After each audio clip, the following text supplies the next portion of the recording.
Let's smash this up. Today we're going to dive into the world of religion, big money, lies, and the Soviet KGB, a case that has lived on to our present days.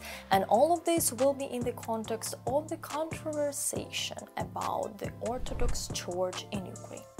A small disclaimer, everything that will be told further is my subjective opinion, which is based on historical facts. I do not aim to offend any of you with my statement. Well, unless you are Orban, of course, because I'm sure you know what it means. Anyway, we're definitely starting now. I don't know who you are, a Catholic, Protestant, Orthodox, or someone else, but usually all schisms within individual religions went through three things: fanaticism of individual representatives of the religion, power, and money.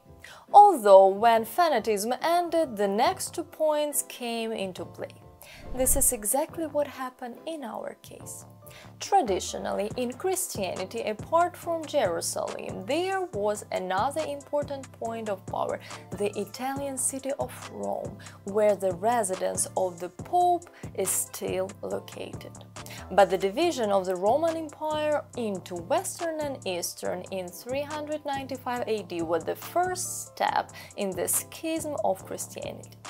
You have to understand that Christianity in the West and Christianity in the East differed quite significantly, and this was largely due to the destruction of the Roman Empire by barbarians. Under those conditions, the power of the papal throne was significantly strengthened, especially after the former barbarians began to assimilate and adopt Christianity. As this channel attracts an intelligent audience, you should know what the Catholic Church was like in the Middle Ages. In the East, its own power center formed in the city of Constantinople, where the capital of the Eastern Roman Empire was located, which later transformed into Byzantium. Religion also had a significant influence on people's lives, but the Patriarch was subordinated to the emperor and did not have as much power as his Roman counterpart. But you're probably wondering how this relates to Ukraine and Russia. It's very simple. Until 988 AD, paganism prevailed in the territory that would someday be Ukraine. The state formation at that time was called Rus, and it was ruled by Prince Vladimir.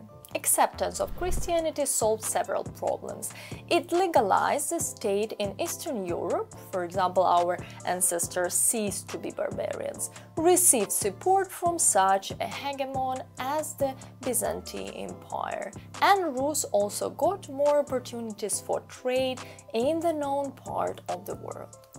Of course, the supporters of paganism didn't give up so quickly, but as we know, a kind word and a sword can achieve a better result than just a kind word.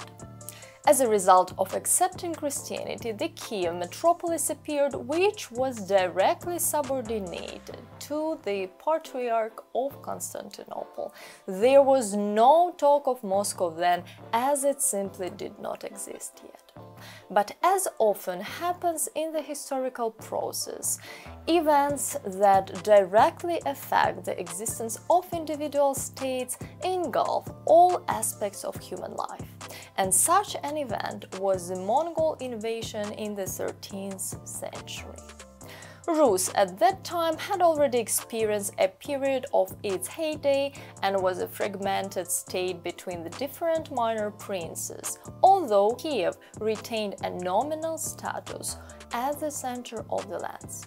The Mongols, in return, easily swept away the various principalities and imposed their rule wherever they could reach.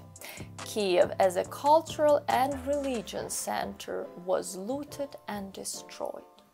Next comes a period of feudal dependence on the Mongols, a civilization rollback, disorder in culture and religion.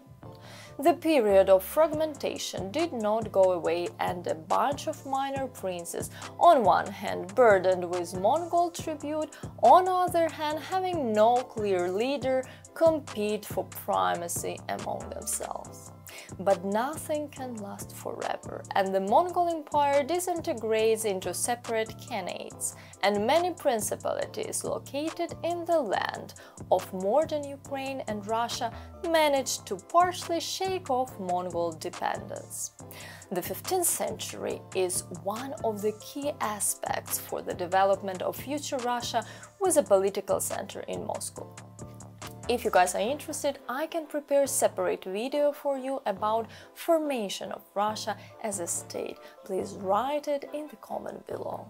And now we return to religion, and already in the 15th century we have a specific date to which we can tie – December 15th, 1448. On this day the Moscow Church separated from the Kyiv Metropolis and ceased to obey the conditional religion center of former Rus.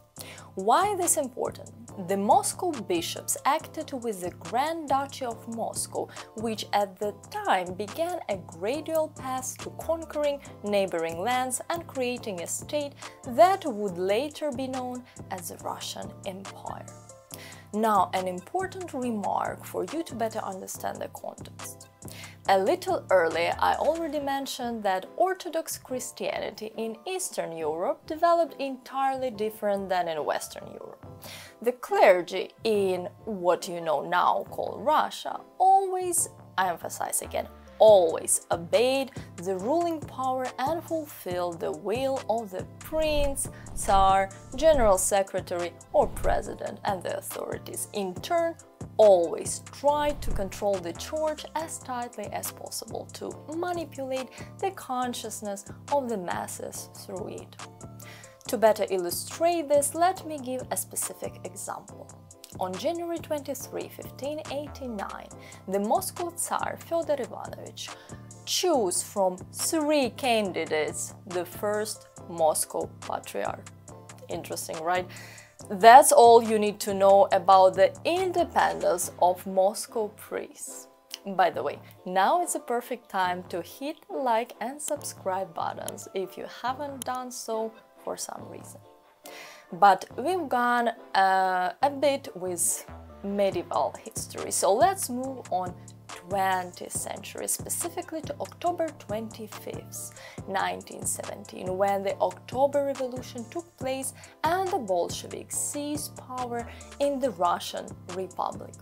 Guys, if you like my videos and you think they help to better understand Ukraine, consider to support me through Patreon or buy me a coffee, as this will allow me to continue making these videos. I'm leaving links below.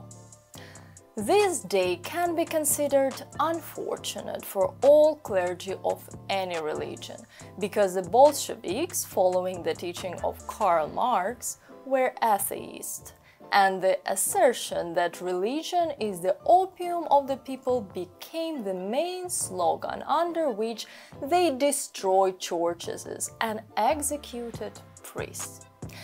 This is a frankly dark page in the history of Orthodox Christianity. The only thing I can add is that regardless of the possible harm religion can bring, no one deserves to be executed for their beliefs.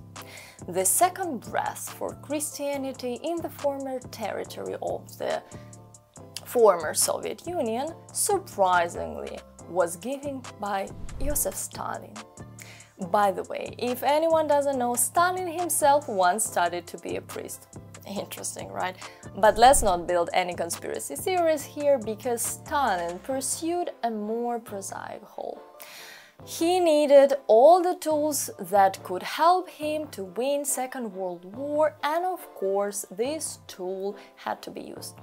Thus, there was a relaxation of repression against various church ranks, processions were allowed, believers were less oppressed.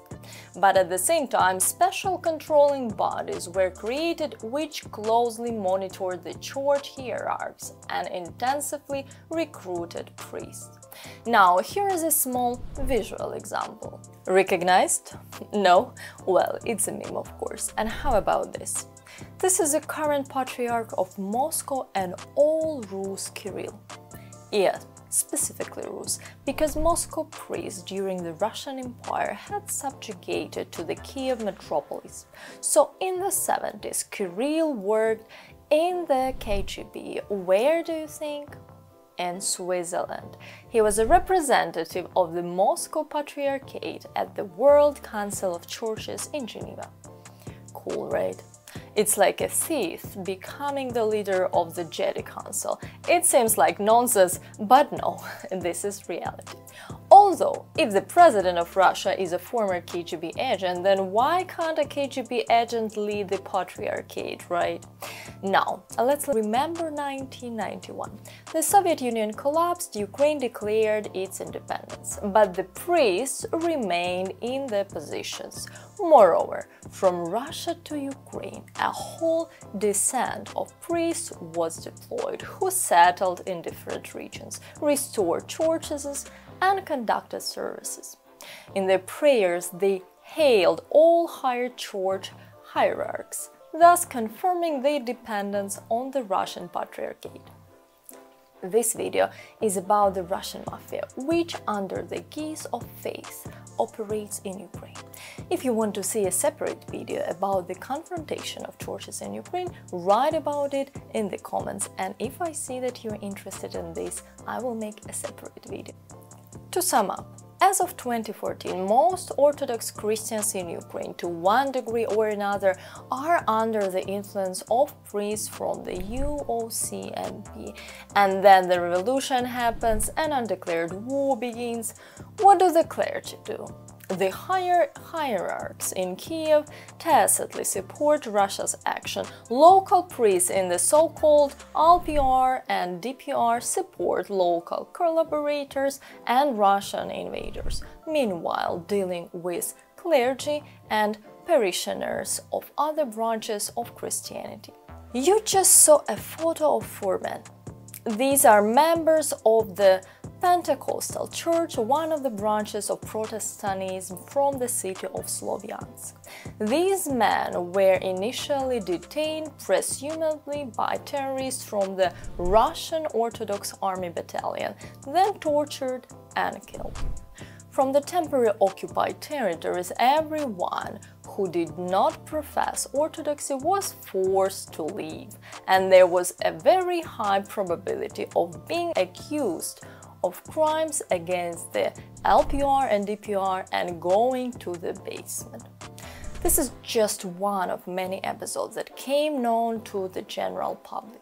After February 24, 2022, Russians began to massively destroy their brothers in faith, regardless of anything. And this is what the Svetogirsk Lavra looks like. One of the most common places of worship for Orthodox Christians in the Donetsk region. Today, Ukrainians are massively changing their parishes and trying to eliminate the presence of Russian priests in Ukraine. I think you understand why.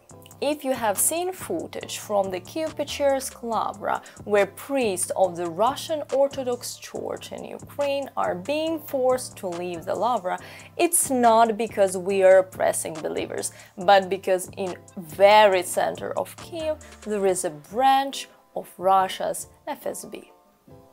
That's it for today. See you in my next videos.